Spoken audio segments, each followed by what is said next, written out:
ఈ రోజు ఆదివారం రాత్రి గ్రౌండ్ లో వాకింగ్ చేస్తున్నాను. 11 సంవత్సరాల క్రితం ఇదే టైంలో పాట్ షాప్ లో ఉండేవాడిని. కావాల్సినంత మందు తాగేవాడిని. ఇంటికి ఏ టైంలో ఎలా వెళ్లేవాడినో కూడా నాకు గుర్తుండేది కాదు. ఎంతమంది చెప్పినా గానీ వినకపోయేవాడిని. మా బాబు పుట్టినా గానీ మగపిల్లగాడే వాడే బతుకుతుళ్లే అనే ఒక మూర్ఖత్వంతో ఉండేవాడిని. 2012లో మా పాప పుట్టినాక చిరునవ్వులతో నా పాప నా భుజాలపైకి ఎక్కి నన్ను వదలటానికి ఇష్టపడేది కాదు.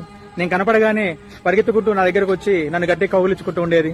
పిల్లల కోసం బ్రతకాలనే కోరిక నాలో గట్టిగా పెరిగింది.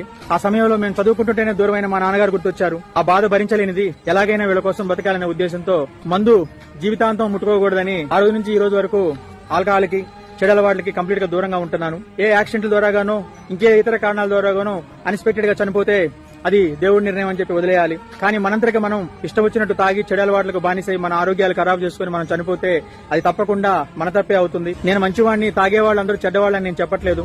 కానీ మన కోసమే బ్రతికే భార్య పిల్లలు తల్లిదండ్రులు ఉన్నప్పుడు మనం వారి కోసం బ్రతికేలా జీవితాన్ని తయారు చేసుకోవాలని అందరినీ కోరుకుంటున్నాను. Thank you.